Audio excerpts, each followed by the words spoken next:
So, number one na tanong doon, nung ni-message sa akin is kung legit ba si HSS. Siyempre naman, legit si HSS. Kasi nandito nga ako, I'm the proof, diba? So, andito ako sa Finland. So, 1 taon na ako dito. So, next month, practical nurse na ako. So, nag-studies kami dito for 1.5 years. So, second question is, paano mag-apply kay HSS? So, yun na nga guys. I-follow nyo yung page. Magsisend sila doon ng link. At doon yun magsisend sa spam nyo yung entrance exam. So far ngayon, wala pa silang link. So, hindi pa kayo makakapag-apply kasi yung link na andun sa page nila is matagal na yun. So, parang waste na yun.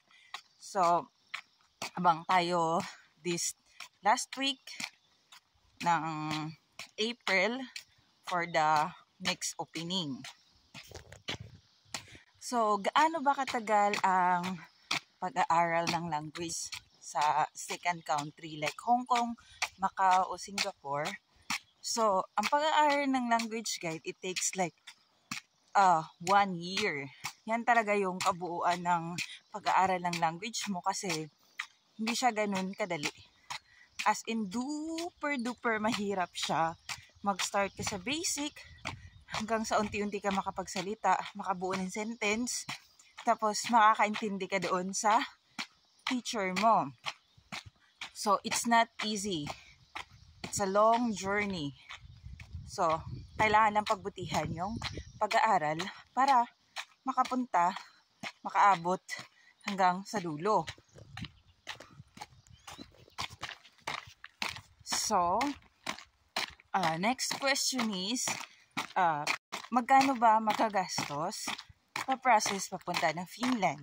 So guys, yung pag-process papunta dito guys, hindi siya ganun kalaki yung gastos natin kasi kailangan mo lang bumili ng ticket, ng visa mo, ikaw yung magbabayad ng visa mo, tapos yung pocket money mo kasi 2 months, wala kang sahod pagdating ng Finland. Kasi ano siya, kailangan mo pa mag-apply ng identification card nila dito. Resident card, bank card, tax card, Kela card. Kaya it takes time. Hindi man yung magic guys, plus police card pa. So, magbaon ka ng pocket money para pagdating dito, hindi ka magutuman. Next na to question is, ano ang contribution ni HSS sa atin? So, si HSS, agency siya, pero may free schooling sila na tinatawag na Super Kulo. Yun yung school, online studies nila, na mayroon silang hinahire na teachers para magtuturo sa atin, magpapaintindi sa atin, pero binibigyan nila tayo ng free modules. Kumbaga, self-study, pero may discussion tayo every night for 20 minutes, 4 times a week or 3 times a week, depende sa schedule mo. Tapos, may exams every week. Tapos, pagkatapos ng isang module, magkakaroon kayo ng final exam. So, ano yung mga requirements ng HSS? So, ang number 1 na requirements ng HSS is commitment. Yan ang number 1 na requirements ni HSS. Hindi niya kailangan na nurse graduate ka, doctor, caregiver, midwife, or ano bang medical field na inaano mo. Hindi kailangan ni HSS yan. Ang kailangan ni HSS is study hard, pass the exams, commitments, motivation. Yan ang required ni HSS. So, kailangan ni HSS ng, nilalamig ako. Kailangan ni HSS na committed ka once na mag-start ka na sa study language. Kasi, it's not simple. Hindi talaga siya ganun kadali na, hindi, parang easy life lang, hindi. So, kasi binabayaran nila yung teacher nila. So, hindi nila kailangan mag-aksaya ng oras para sa'yo. kung hindi ka sisipot sa discussion, i-kick out ka ni HSS.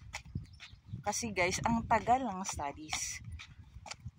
Kaya, ang number 1 niya ni requirements ni HSS is commitments. Hindi niya kailangan ng mga certificates. Hindi niya kailangan yun. Kailangan mo lang ipasa yung language exams hanggang sa dulo. Yan ang number 1 na requirement ni HSS para makapunta ka dito sa Finland. So, usapang Finland na naman tayo. So, magkano sahod sa Finland? Sige, dito tayo sa sahod. Usapang sahod tayo. So, ang sahod, basic talaga na binigay ng contract, under doon sa contract natin is 1,974 euro per month. Wala pang tax yan. So, dahil yearly yung computation ng tax natin. So, example is 24,000 a year. Yan ang sasabihin ni HSS sa'yo na isabi mo doon sa tax pag kumuha ka na. So, if 24,000 a year yung sahod mo, so magkakaroon ka ng 8% tax percentage dyan sa sahod mo.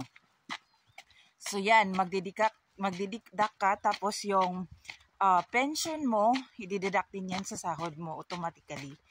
At yung kela mo. So, ikaw na yung mag-budget sa matitira niyan. Magkano naman ang matitira sa sahod mo? So, nakadepende sa'yo kung paano ka gagastos. So, ang rent ng bahay, dahil provide pa ni HSS at may ka-borders ka pa, so, ang rent ng bahay is nasa pinakamalaki na yung 500 per month kasi may kasama ka na, no? So, pag wala ka na ka-HSS, so, kukuha ka na ng sarili mong bahay dahil, syempre, i-apply mo na din yung pamilya mo, di ba?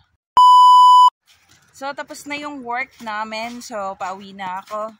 So, time now is 8 in the evening. Pero as you see, ano pa siya? Ay! Slight. No? Maganda pa yung panahon, di ba? Maganda yung araw.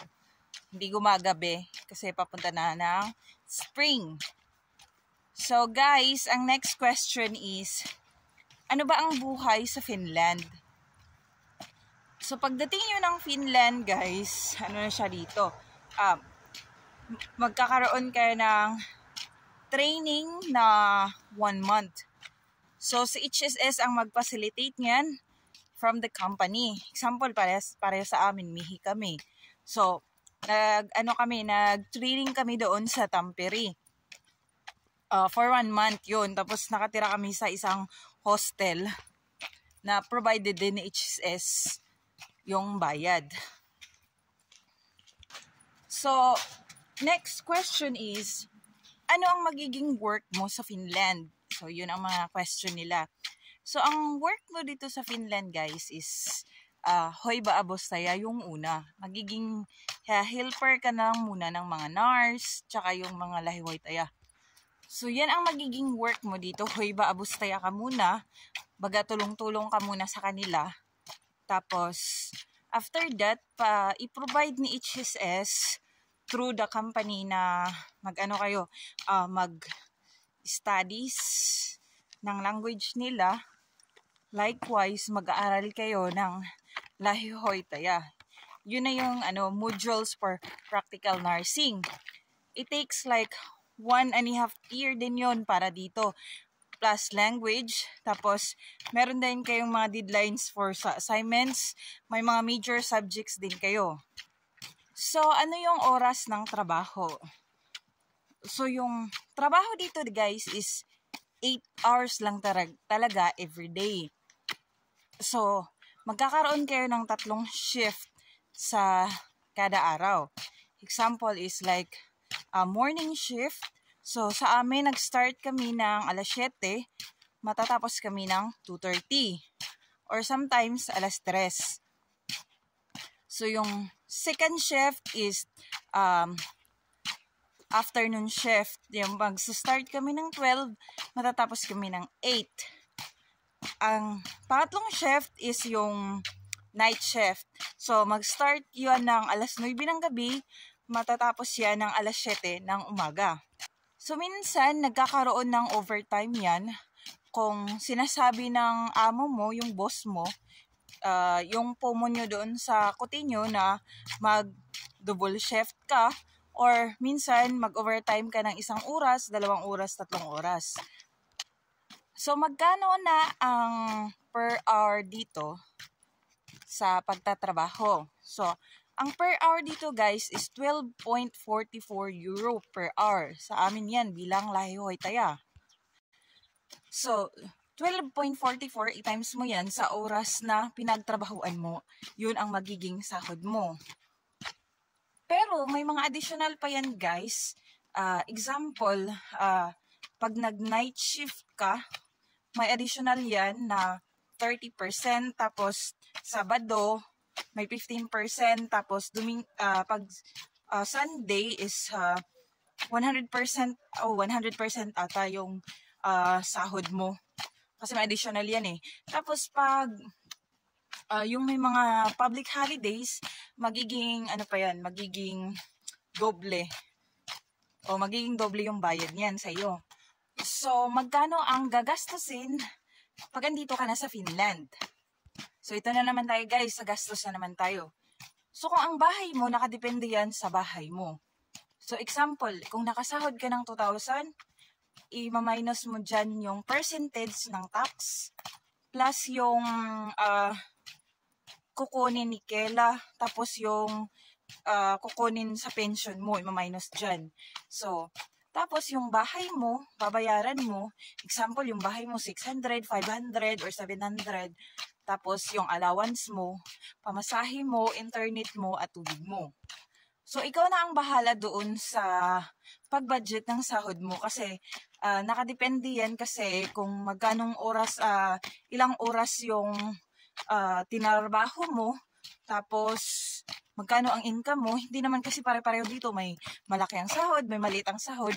Pero, ang masasabi ko lang is the more you earn, the more tax you have. Kasi, habang lumalaki yung sahod mo, mas lumalaki din yung tax mo dito. So, while nagtatrabaho kami, magkakaroon kami ng Opis-Opimos contract doon. So, hindi pa kami, Lahi Hoy Taya kasi nag-aaral pa kami. So, baga hindi pa kami permanent doon sa working place namin. Pero meron kaming kontrata na 3 years. 3 years yun na contract na pinirmahan namin. Tapos, matatapos yun sa 2026. Diba, malapit ang matapos. Ang weather naman dito guys, as what you have seen, April na ngayon, spring na sana, pero ewan ba namin at naiba ang weather ngayon. Last year kasi maganda na yung panahon pag ganito na, tumutubo na yung mga bulaklak, pero ngayon, namatay siya ulit kasi nag-snow again. Alam niyo din kung bakit required talaga nila yung language nila. Kasi, bihira lang kasi dito ang nakakapagsalita ng English. Lalo na yung mga matatanda. Bihira lang. Siguro sa amin, parang wala nang nakakapagsalita ng English dun eh. Pero yung mga kasama mo sa workplace, kasi mga Gen Z yun, nakakaintindi sila, pero hindi nga lang sila marunong mag-English. Alam mo naman, baliktad yung English nila, kaysa sa English natin, kung i-ano natin sa grammar, at saka yung sa language nila. So, yung language talaga nila, guys, yun ang pinakamahirap dito. Tsaka, unti-unti na naman mo nang matutunan naman yan eh. Kasi, makakausap mo naman yung mga matatanda araw-araw. Diba? So, ang kailangan nyo lang gawin, ipasa dyan sa Hong Kong, sa Macau, or sa Singapore, yung final exam ng HSS. Kasi yan ang magiging passport nyo para mapunta kayo dito sa Finland at ma-experience nyo yung na-experience namin. Hindi naman lahat dito na nakapunta is college graduate, nursing graduate, doctor, midwife, caregiver graduate. Ako, isang hamak na high schooler lang naman ako at nangarap, ako napunta dito. Diba? Yun nga, kung may tiyaga, may nilaga. So, salamat sa lahat ng nanonood. Bye! Kito!